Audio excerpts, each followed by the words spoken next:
Is there a history of mental health disorders in your family?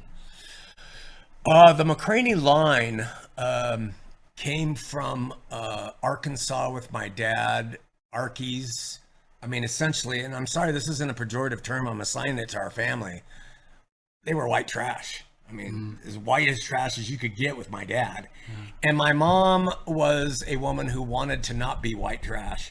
Her parents were proletariats who worked in, dad worked in a retail store and all the way up to retirement, a retail store, Bullock's Wilshire and Wilshire Boulevard. And they wanted to rise up from that image, but they came from a line of alcoholics, huge alcoholics. My dad's parents, he was an only child, both parents alcoholics, dropped dead. His uncles, alcoholics.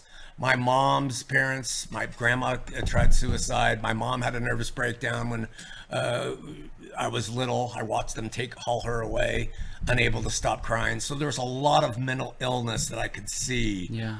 But I didn't know that it was. Yeah. Okay. Who was your primary caregiver when you were a child? Was it your mother? Yeah. Okay. And in that relationship, did you receive the love and care that you needed? All conditional. Conditional on what? Her emotional state. Okay. So she would be there, very kind, very giving. And there were ways which she was relentlessly selfless. She would drive me to all the events I needed to go. Yeah.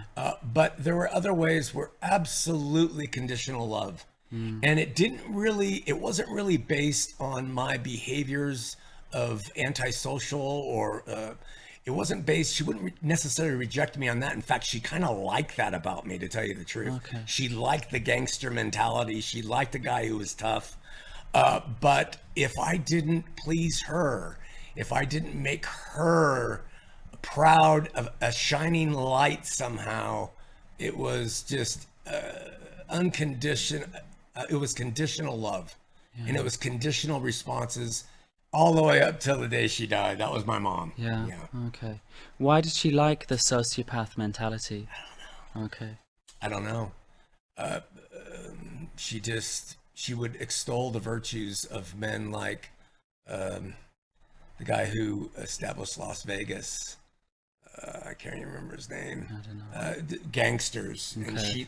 And like we would be driving, and if somebody, and there's a driving connection, Okay. we would be driving together. I was nothing but 13 or 14, and somebody would do something on the side of the road, go like this to her or something. Yeah. She'd stop and she'd say, "Get him."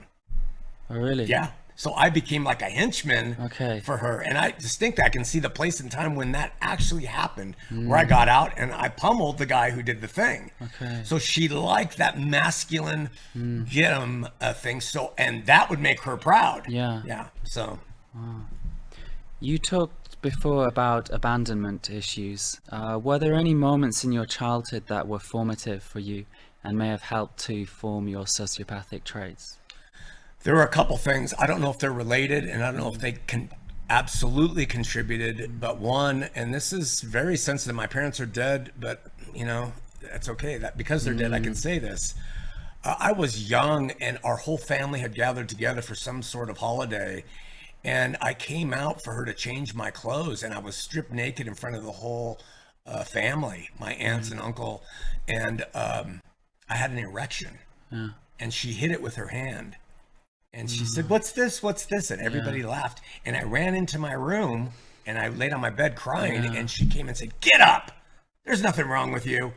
That was scarring to my person. I remember it distinctly. And how old were you then? Oh, God, I feel like I was, the house we were in, I feel like I was 5, 4, 5, 6. Yeah, really young. In that same house, she and my dad were having trouble. And she would have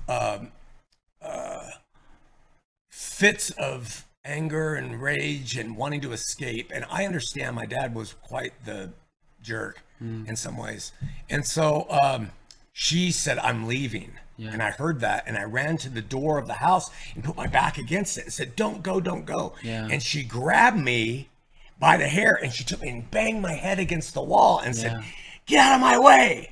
And those two things, when I think about them, they played into the makeup that I embraced as I went on. Not normal. But I had to consider where she came from, cause and effect. You know, I do that now. Yeah. I had great anger toward them as the years went on. Yeah. Yeah.